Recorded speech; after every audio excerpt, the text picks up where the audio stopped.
네, 안녕하세요. 부자의 목소리입니다. 오늘 전달해드릴 부자의 목소리는 바로 월급쟁이 부자들 유튜브를 운영하고 있는 너나위님의 도서를 한번 읽어드릴까 합니다. 아마 부동산에 크게 관심 없는 분들도 있을 것 같아서 이분이 작성하신 내용 중에 몇 가지를 제가 읽어드릴 건데요. 그 중에서는 자세한 부동산 투자 방법이나 부동산에 대한 내용은 제외하고 왜 우리가 투자를 해야 하는가, 그리고 당신과 돈이 가져야 할 방향, 그리고 성공 투자를 위한 필수 지식, 그리고 당신의 돈 그릇을 키우고 싶다면 어떻게 해야 되는지 그것에 대해 다룬 챕터만 읽어드리도록 하겠습니다. 그럼 먼저 프롤로그부터 읽어드리겠습니다. 프롤로그. 회사는 당신을 책임지지 않는다. 김 과장, 인사부 직원이 날 찾으면 회의 중이라고 해줘. 정확히 기억난다. 내가 다른 길을 찾아야겠다고 마음먹었던 그 해든 여름, 나보다 9년 먼저 입사했던 선배가 다급한 목소리로 내게 부탁했다. 그는 인사부 직원을 피하고 있었다. 본인의 차례라고 직감한 것이다. 당시 내가 다니던 회사는 동종업계 내 1등 회사였다. 회사 성적표가 증명하듯 내부는 치열했다. 입사 9년 차였던 나도 남들처럼 열심히 살았다. 좌충우돌하면서도 멈추지 않고 불도저처럼 밀고 나가는 그런 직원. 어려운 일 못하겠다고 말하지 않는 직원. 그렇게 시간이 지나자 더욱 많은 일을 맡게 된 직원이 바로 나였다. 매일 밤 11시, 12시까지 그것도 모자라 일요일도 어김없이 자리를 지켰다. 어쩌다 가끔 시간이 남아도 현실 도피성 여행이나 야구 관람 외에는 할 줄 아는 게 없던 나는 그런 직원이었다. 당시 회사는 사업 영역에 따라 크게 3개 부문으로 나눠져 있었다. 그중 내가 속한 부문은 내 한 부서가 실적 부진을 이유로 통째로 사라지게 되면서 해당 부서의 직원들은 순식간에 미아 같은 처지에 놓이고 말았다. 회사에서 얼마나 일하느냐가 중요하지 않았다.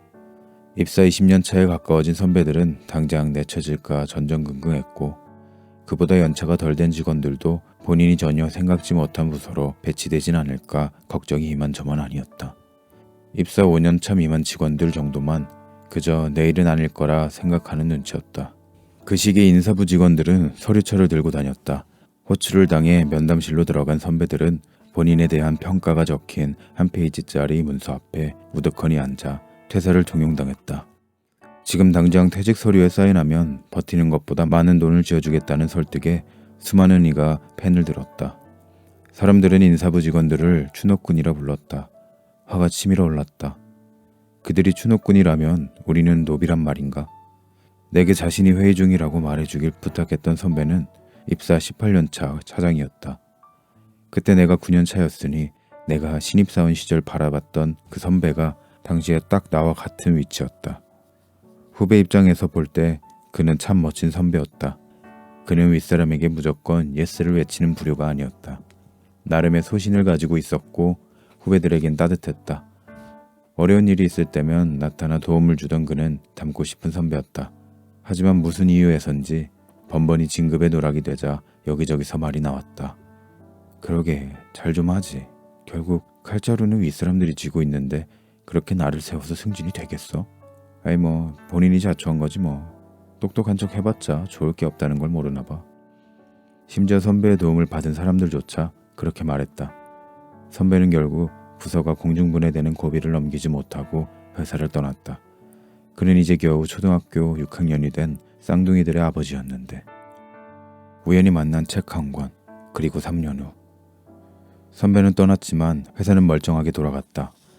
좀처럼 긴장을 늦출 수 없는 소동이 계속되는 가운데 나는 감정적인 생각을 지우기 위해 더욱 일에 몰두했다.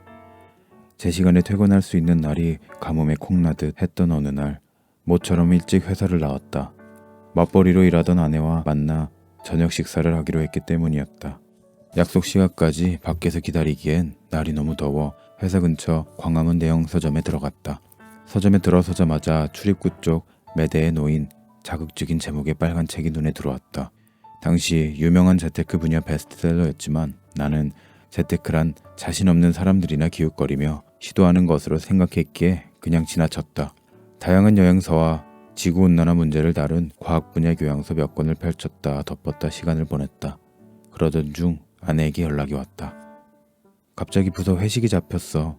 함께 저녁 먹기는 힘들겠는데? 맞벌이로 둘 다 회사에서 보내는 시간이 많아 좀처럼 같이 식사할 기회가 없었던 터라 매우 아쉬웠다. 집으로 발길을 돌리는데 다시 한번 그 재테크서가 눈에 들어왔다. 무의식적으로 책을 집어 펼치고 읽어 내려갔다. 시간이 얼마 지난 것 같지도 않은데 안내방송이 흘러나왔다. 서점 문을 닫는 시간까지 책을 놓지 못한 것이다.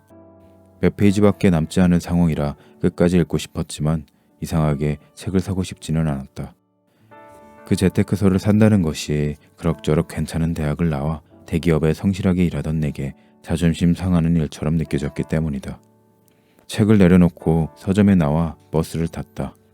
밤 11시가 넘은 시각이었는데 집으로 돌아가는 길 버스 차창 밖에는 불을 환하게 밝힌 수많은 사무실 전경이 펼쳐졌다. 여러 가지 생각이 들었다. 그러다 추노꾼을 피해다니는 선배들이 내가 회사에 입사했을 때 딱 지금의 내 연차였다는 사실이 다시 한번 내리에 스쳤다. 나 직장생활 벌써 반이 난 거야? 나지막히 흘러나온 혼잣말. 남들 못지않게 열심히 일했는데 어느덧 회사만 믿고 있기엔 미래가 불안한 시기가 되어버렸다. 마음이 무거워졌다. 하지만 이런 생각보다 내 마음을 더 힘들게 한 것은 이처럼 답답함을 느끼면서도 정작 무엇을 해야 할지 전혀 감도 못 잡고 있는 현실이었다. 다음날 점심시간 나는 단숨에 서점으로 달려가 어제 보던 책을 집어들었다. 그리고 집으로 돌아와 그 책을 끝까지 읽고 또 읽었다. 부동산 투자를 통해 경제적 자유를 쟁취한 사람의 이야기였다. 반신반의하며 책을 펼쳤던 나였지만 책의 마지막 장을 덮을 때는 이 책의 저자를 반드시 만나봐야 한다는 생각에 사로잡혔다. 저자 프로필에 적힌 블로그에 접속했다. 거기엔 책에 다 담지 못한 치열한 저자의 노력이 고스란히 기록되어 있었다. 무슨 수를 써서라도 그를 만나야겠다고 결심했다. 그리고 우여곡절 끝에 마침내 그를 만날 수 있었다. 그가 내게 자신을 소개하며 악수를 청하던 날 쿵쾅거리던 심장의 진동이 지금도 생생하다. 그날 이후 내 인생은 완전히 바뀌었다. 180도 반전이었다. 나는 미래를 준비하는 법을 배웠고 하나씩 실행에 옮겼다. 받아들이기 쉽지 않았지만 돈 걱정 없이 살려면 월급만으로는 부족하다는 사실을 인정했다. 얼마나 부족한지 계산했고 목표를 세웠다. 그 목표만 달성하면 내 불안감이 사라질 것이었다. 목표 달성에 필요한 구체적인 계획을 세우고 그 계획을 차근차근 실행해 나갔다. 그 실행의 결과가 어땠을까? 가진 돈이라곤 통장 속 5천만 원이 전부였던 나는 이제 순자산 20억 원을 보유하게 되었다. 불과 3년 만에 그것도 직장에 다니면서 이뤄낸 성과다. 이게 가능한 걸까 싶었던 것들은 지나고 보니 마음먹고 하면 할 수 있는 것들이었다. 그 과정에서 나는 많이 변했다. 자본주의와 돈에 대한 나의 무지를 깨부쉈고 물질을 대하는 태도로 표현되는 돈그릇이라는 것이 사람마다 있다는 것도 알게 되었다. 돈보다 더 중요한 것은 시간이며 과거의 시간을 어떻게 보냈는지가 지금의 나를 결정한다는 사실도 깨달았다.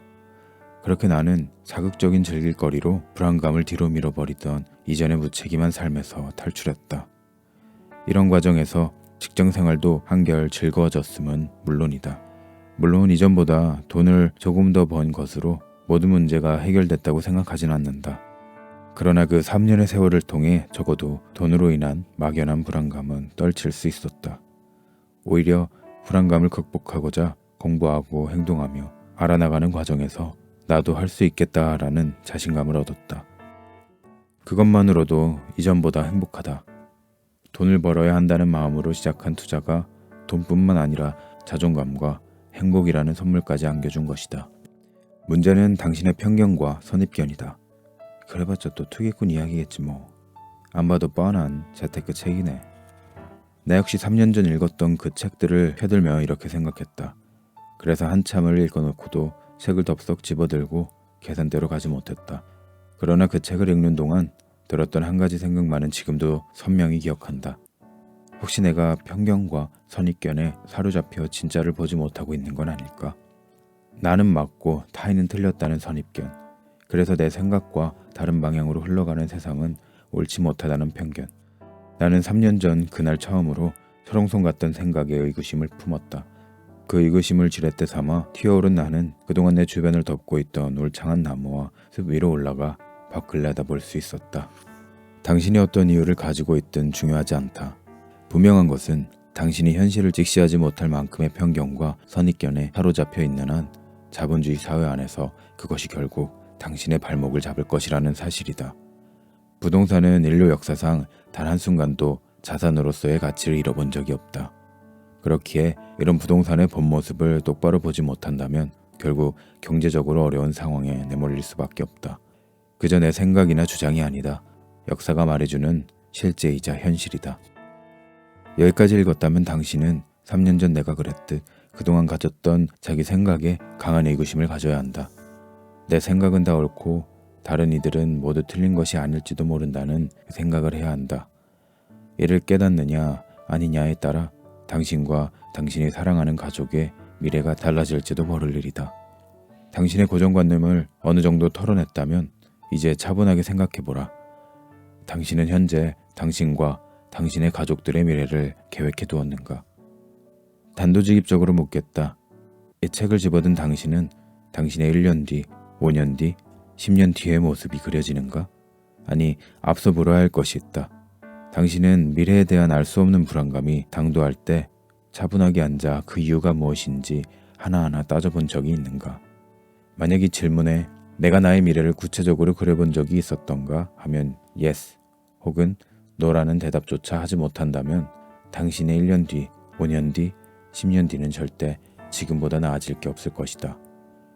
나는 이 책에 지금 이 자리까지 오게 된 과정과 내가 어떻게 미래를 준비하고 있는지를 담았다.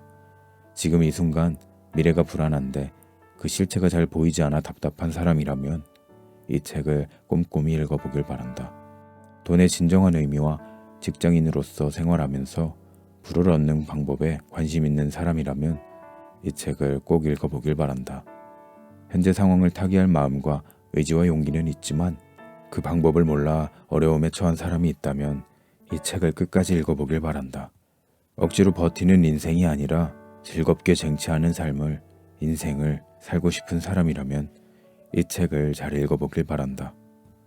3년 전의 나처럼 목표 없이 표류하고 있을지 모를 수많은 사람에게 내가 찾은 해결책을 소개하고 싶다. 그리고 그 쉽지 않은 여정을 서로 응원하며 함께하고 싶다.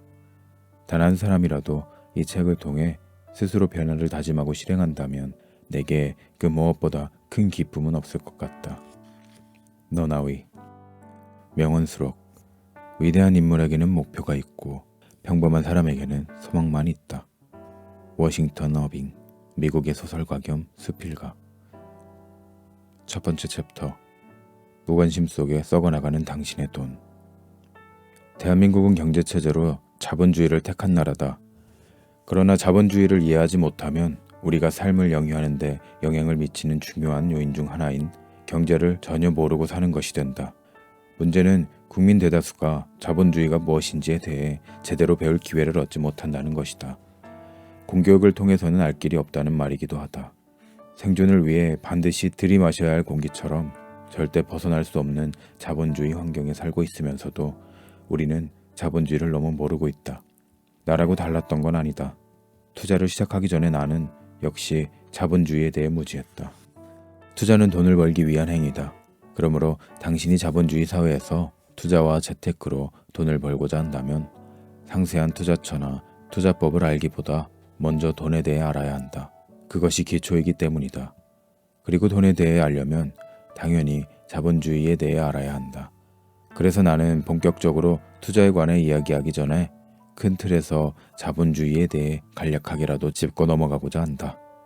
어려운 용어나 시시콜콜한 이론적 이야기는 최대한 단순화해 투자자로서 그리고 자본주의 사회 구성원으로서 알아두어야 할 기초적인 개념부터 쉽게 설명하겠다. 당신의 돈을 갉아먹는 인플레이션. 대한민국 사회를 살아가는 개인으로서 우리가 가장 먼저 알아야 할 자본주의의 특징은 무엇일까? 여러 가지가 있겠지만 흔히 물가 상승으로도 알고 있는 인플레이션을 먼저 이해할 필요가 있다. 인플레이션이야말로 개인의 경제 생존에 가장 큰 영향을 미치기 때문이다. 인플레이션은 우리 주머니 속에 들어있는 돈의 값어치를 떨어뜨리는 주범이다. 아니, 내 돈은 그대로 내 주머니와 통장 속에 있는데 도대체 무슨 말이야? 라고 반문할지도 모르겠다. 하지만 생각해보라. 당신의 주머니 속에 있는 1,000원 혹은 10,000원짜리 지폐로 할 수 있는 건 시간이 갈수록 줄어들 것이다. 이미 살면서 경험하지 않았는가? 물론 대개는 이런 현상을 두고 물가가 올랐다고 말한다. 그렇다. 문제는 이 물가라는 것이 내 소득의 증가 속도보다 더 빨리 오르기 때문에 생활이 점점 더 여의치 않게 되는 것이다. 그렇다면 이 인플레이션이라는 것은 도대체 왜 또 어떤 흐름으로 인해 생기는 것일까? 결론부터 말하자면 은행이 돈의 양을 계속해서 늘리고 있기 때문이다. 이런 내용들을 들을 기회가 좀처럼 없었던 사람에겐 생소한 개념일 수 있지만 지금부터 하는 이야기를 읽으며 차근차근 생각해보자. 자본주의의 중심에는 은행으로 대표되는 금융 시스템이 있다. 그러면 자본주의의 상징인 은행은 어떻게 수익을 창출할까? 이를 알기 위해 은행이 하는 일을 생각해보자. 은행은 고객의 돈을 예금으로 받고 돈을 맞는 대가로 고객에게 예금이자를 지급한다. 그런데 뭔가 이상하다.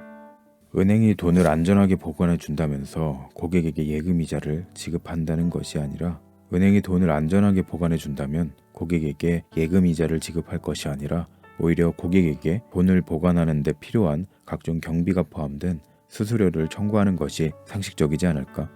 그러나 현실은 알고 있다시피 반대다. 실제로 개인은 은행에 돈을 맡긴 후 예금이자를 받는다. 그동안 돈을 내는 것이 아닌 받아온 상황이라 의심하지 않았겠지만 조금만 생각해도 이상한 일이다. 왜 그럴까? 은행이 좋은 곳이라서? 아니다. 은행이 우리가 맡긴 돈으로 무언가를 해서 수익을 내고 그 수익 중 일부만 돈을 맡긴 우리에게 돌려주는 구조로 자금을 운용하기 때문이다. 즉, 미천을 제공하는 사람에게 어느 정도 이익을 나눠주는 것이다. 구체적으로 예를 들어보자. 홍길동부터 이순신까지 총 100명이 각 10,000원씩 은행에 예금했다고 하자. 그렇다면 은행의 금고엔 100만 원이 있어야 한다. 그러나 실제 은행 금고엔 100만 원이 아닌 그보다 훨씬 적은 10만 원 혹은 20만 원만 있다. 이상하다. 우리는 그저 은행이 내 돈을 맡아 안전하게 보관해 주기를 원하는데 왜 허락도 없이 이런 일을 벌이는 걸까? 100명으로부터 10,000원씩 돈을 받은 은행은 돈을 보관하는 과정에서 한 가지 사실을 깨닫게 된다. 그건 바로 100명이 동시에 찾아와 예금을 인출하는 일은 없다는 것이다.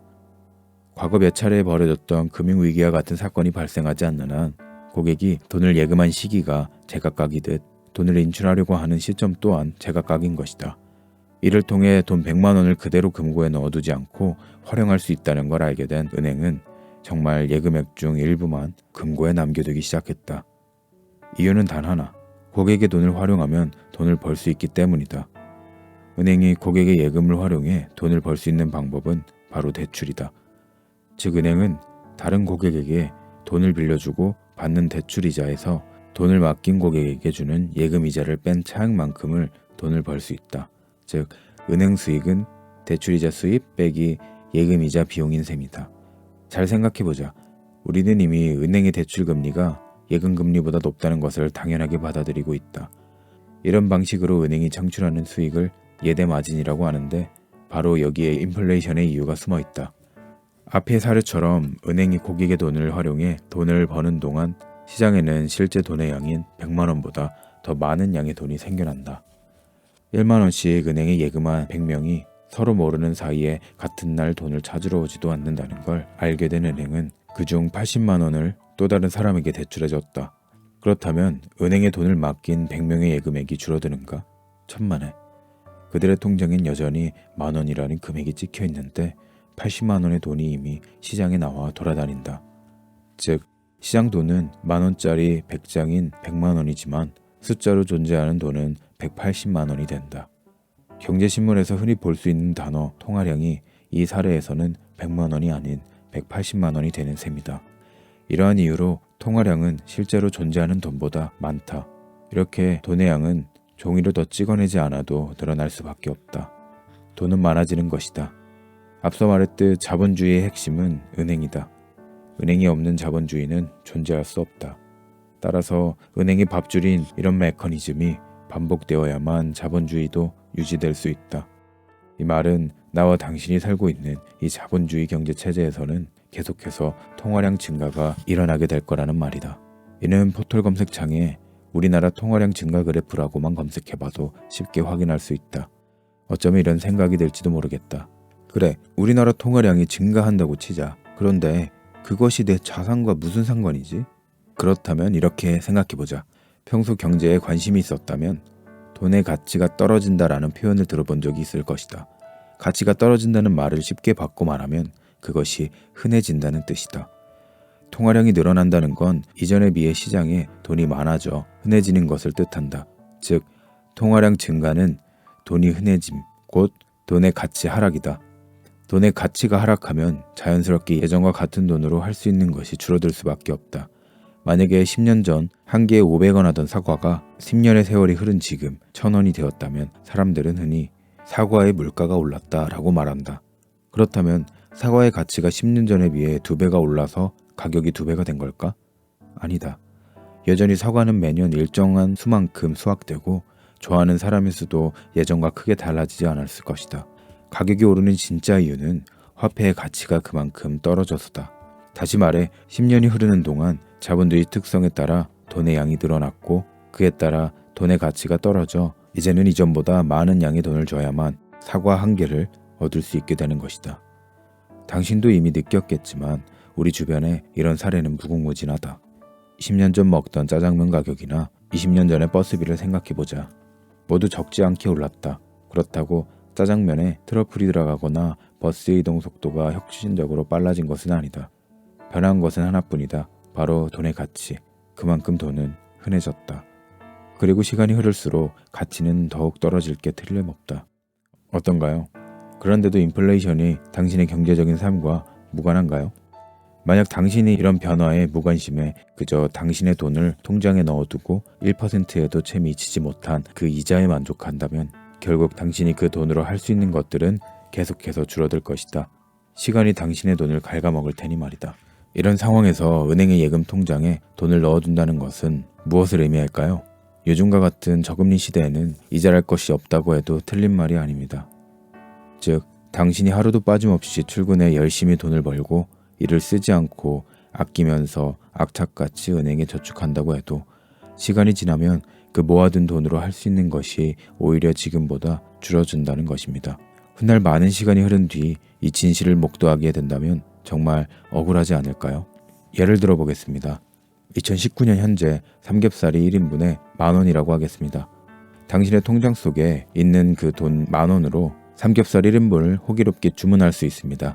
그런데 10년 뒤인 2029년에는 어떨까요? 당신이 통장에 10,000원을 계속 둔다면 예금금리를 1%로 생각할 때 10년 뒤 그 돈은 11,000원이 됩니다. 그럼 10년 뒤 삼겹살 가격은 어떻게 될까요? 단언컨대 11,000원으로는 1인분의 삼겹살을 주문할 수가 없을 겁니다. 삼겹살 1인분 정도야 하면서 그러려니 넘길 수 있을지 모르겠지만 가랑비에 옷 젖는 법입니다. 삼겹살뿐 아니라 대부분의 식음료와 생필품은 당신의 예적금 금리보다 빠른 속도로 가격이 오릅니다. 그리고 그에 따라 당신이 살 수 있는 것, 할 수 있는 것은 줄어들 수밖에 없죠. 상황이 이러한데도 현실에서는 많은 사람이 자신이 열심히 모은 돈의 가치가 계속해서 하락하고 있다는 것을 그저 지켜만 보고 있습니다. 특히 매일같이 회사에 출근하고 바쁘고 정신없이 일을 해내는 당신이나 나 같은 직장인들은 더욱 그렇죠. 통장에 잔고가 없는 것만 아니라면 많이는 아니라 조금씩이라도 늘어나고만 있다면 크게 걱정하지는 않습니다. 적어도 돈을 잃는 것은 아니지 않나 하면서 그런 것에 신경 쓸 여유가 없다고 생각하죠. 그러나 당신이 그렇게 생각하는 동안 인플레이션이란 녀석은 조용히 다가왔다가 당신을 경악하게 만들 것입니다. 이를 피부로 느끼게 될 때는 저렴한 물건이 아닌 값비싼 무언가를 구하게 될 때이죠. 이를테면 집과 같은. 결국엔 집값이 상승하는 진짜 이유. 한 번은 회사 후배가 내게 이렇게 물었죠. 과장님도 자가로 거주하세요? 지난 4년간의 전세살이에 지쳐 아파트 매매를 고려하고 있는 후배였습니다. 최근 부동산 시세를 알아보면서 적잖이 놀란 눈치였죠. 서울의 아파트 가격이 너무나 비싸다는 것을 집을 구하게 된 지금에서야 알게 된 것입니다. 근래 서울에는 가격이 10억 원을 돌파하는 신축 아파트들이 눈에 띄게 들었습니다. 10억 원이라는 금액이 당신에겐 어떻게 느껴지나요? 2년 전 그리고 4년 전 내 집 마련을 생각하다가 어떤 이유로 실행에 옮기지 않은 사람이라면 깜짝 놀랄 만한 금액이죠. 대부분의 사람들은 평소에 부동산에 별 관심 없다가 이제 내 집 마련한 채 장만해야지 하는 생각이 들 때 주변의 아파트 시세를 알아보기 시작합니다. 주변 사람들을 보니 대개는 인근의 오래된 아파트들보다는 새 아파트의 가격을 먼저 알아보는 것 같습니다. 그리고 그제서야 뼈저리게 느끼게 되죠. 언제 이렇게 집값이 올랐지? 후배의 표현을 그대로 빌리자면 미친 것 같은 아파트 값에 처자식을 생각하니 등골이 서늘해진다는 것입니다. 그동안 너무 무심했던 자신에 대한 약간의 원망과 후회까지 뒤섞인 채로 그렇게 말이죠. 사람들이 종종 잊는 것 같은데 아파트도 물건입니다. 앞서 말했듯이 물건은 가격으로 표현되고 그 가격은 인플레이션, 즉 물가 상승이라는 원인으로 꾸준히 상승합니다. 다만 아파트는 다른 물건에 비해 조금 더 특별한 성격을 띠죠. 인간이 삶을 영위하기 위한 필수제인 동시에 내가 산 가격보다 비싸게 팔 수 있는 투자재라는 것이죠. 그리고 이는 인간이 생존을 위해 필요한 주택은 결코 투자의 수단이 되어서는 안 된다라는 개인의 가치 판단에 전혀 영향을 받지 않습니다. 그렇게 생각하든 아니든 현실에서의 부동산, 그 중에서도 아파트는 필수제인 동시에 투자재일 뿐입니다. 이러한 특징을 지닌 탓에 부동산의 가격은 칫솔이나 신발 같은 생필품처럼 세월이 흐르며 조금씩 일정하게 가격이 상승하는 선행의 움직임이 아닌 투자 수요에 따라 가격이 오를 땐 많이 오르고 지나치게 많이 올랐다 싶으면 내리기도 하는 화동에 가까운 움직임으로 상승해 왔습니다. 흔히 말하는 부동산 버블 형성기에는 가격이 급등하고 침체기에는 가격이 하락하는 움직임을 보입니다. 하지만 그와 같은 작은 흐름을 걷어내고 10년 이상의 장기적인 관점에서 본다면 위의 그래프에 증명되듯이 아파트 역시 물건이기에 인플레이션으로부터 자유로워질 수가 없습니다. 약 40년 전 압구정 현대 아파트의 분양가가 얼마였는지 아시나요? 평당 55만 원 남짓이었습니다.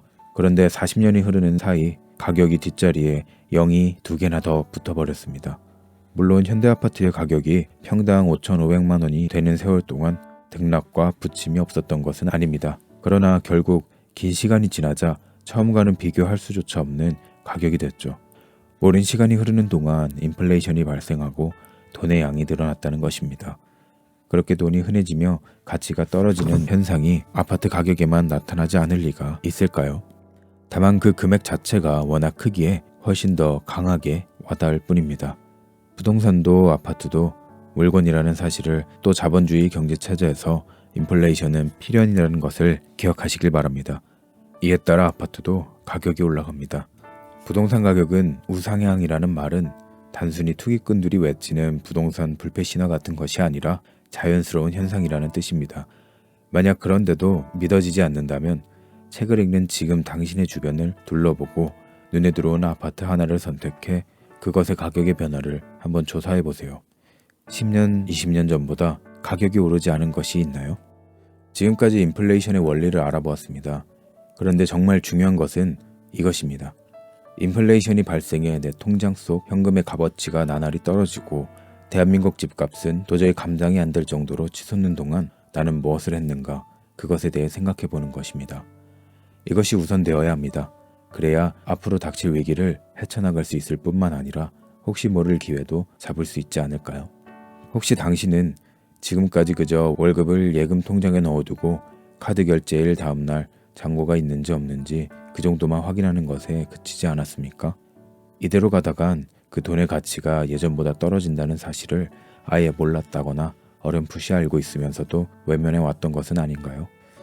애석하게도 많은 사람이 바쁘다는 이유로 혹은 어려워 보인다는 이유로 자본주의의 본질을 배우려 하지 않습니다.